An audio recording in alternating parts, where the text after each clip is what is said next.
managing your reputation within China. So the Chinese consumers are increasingly connected, increasingingly expressive about their opinions, and there's also a very specific role of the media that sometimes is aligned with the government agenda as well. So before you enter China, you need to think through all those issues. How do you manage your reputation and approach the Chinese media and social media in a way so as to enhance and protect the business that you're going to build. And then another area that we're going to talk about is the importance of financial controls. Certainly in the context of acquisitions, local partnerships, all that is very important, and Drew and Marjorie are going to be talking about their valuable experience that they've learned working with, I think, well over 100 Chinese companies and cross-border businesses in China. So those are just some of the broad themes that we're going to be talking about. And I hope that over the course of this, that we make these panels, where appropriate, as interactive as possible, so that once we've laid out the key issues, give you an opportunity to drill into the things that are most of concern to you. So, and then the other thing I wanted to say before I go is just to thank the people who really have made a meaningful contribution to pulling this together. So, Tom Shoesmith, you'll hear in just a few minutes, in my opinion, the smartest guy out there when it comes to thinking about how do you set up legal structures that will and now allow you to effectively do business in China, accomplish what you want to accomplish, but protect yourself along the way.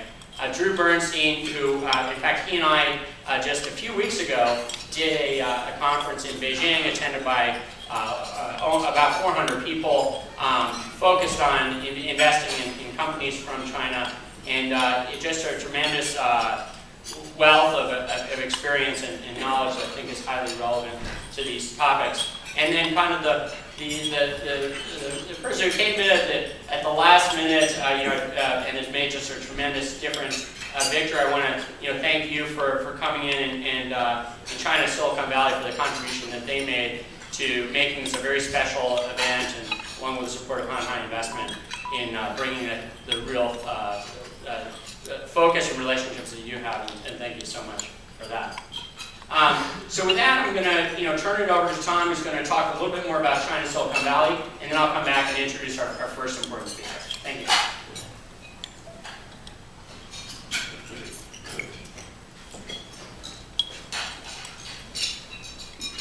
大家好，我是美国律师 Tom Shoesmith, and all my Chinese friends in the room told me I had to speak Chinese to do this introduction. I said, boo boo boo. It's actually a phrase that you need to know, and you actually have to go several times. Just boo is not enough. If you're in a taxi and it's going over, you want to say boo boo boo boo. That, and if you ever find yourself lost for words, you can always say nega nega nega. So that's all the Chinese I know. Despite having grown up in Asia,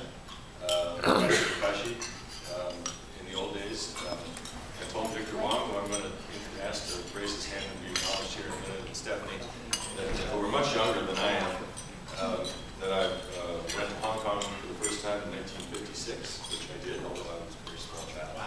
And grew up in Tokyo in the mid-60s, when Tokyo looked like Shanghai looked when I lived in Shanghai in the 2000s. Shanghai went from looking like Tokyo in the 60s to looking like Tokyo in the 2000s in the course of about 2 or 3 years.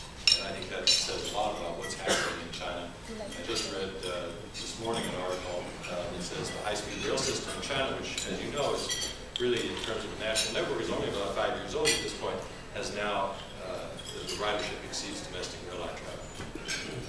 If only, and those of you who have anybody who's connected with Jimmy Brown's office here, if only our government would listen, we would have a similar high-speed rail system in this country. Excuse me. I had the honor of recently being asked to serve on the board of China Silicon Valley. China Silicon Valley is a not-for-profit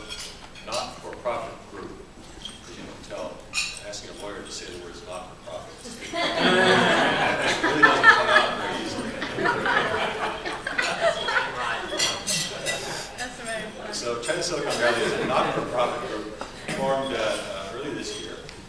Its membership is composed of businesses and governments in the Silicon Valley multi-city area.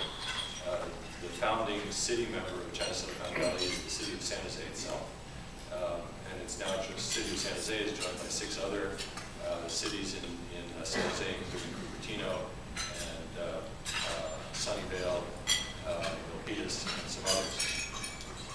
The mission of China Silicon Valley is to do whatever we can to connect businesses and local and regional governments in this country, in Silicon Valley, with their counterparts in China, with a view to encouraging two-way trade. It's not strictly a business group. It really has very strong ties with government, both in this country and in China. And as you heard Crocker say, it's the connections with governments that oftentimes make all the difference in China. You'll also hear later today, and this is part of what China Silicon Valley can help facilitate for businesses and governments in this area.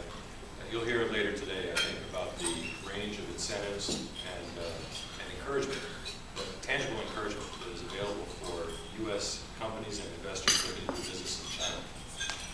I want to acknowledge in advance, with much gratitude, Councillor Wang from the Chinese Consulate General the Council for Science and Technology from the Consulate General in my other home in San Francisco.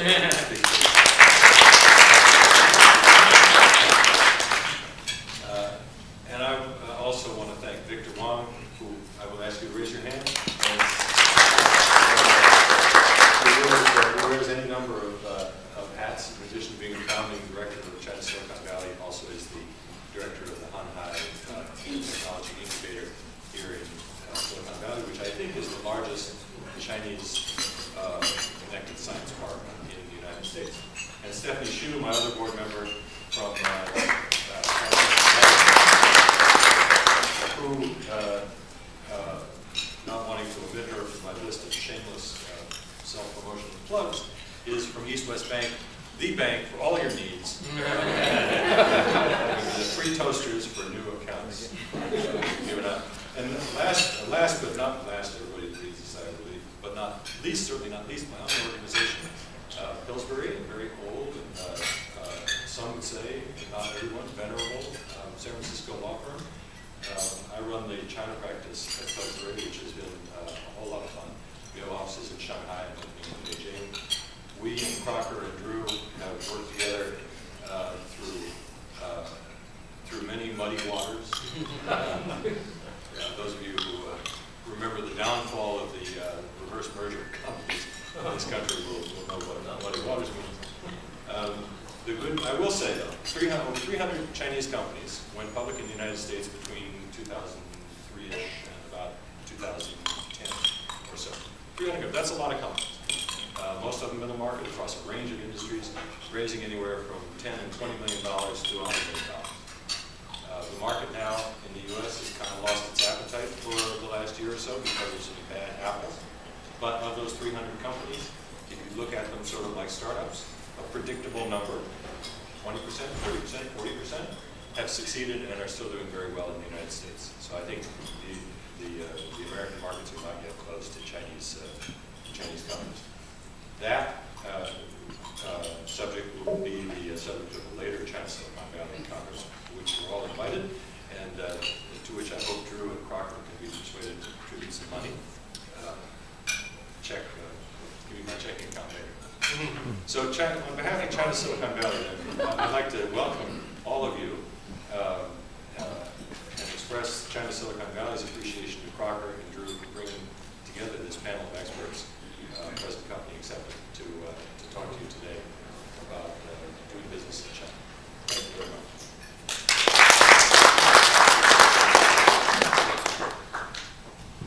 So I'd like to introduce our first speaker, Tom Gepper, and I talked about some speakers today who have a range of experience, but I think Tom might outdo us all in terms of the experience that he brings and the lessons he can offer you.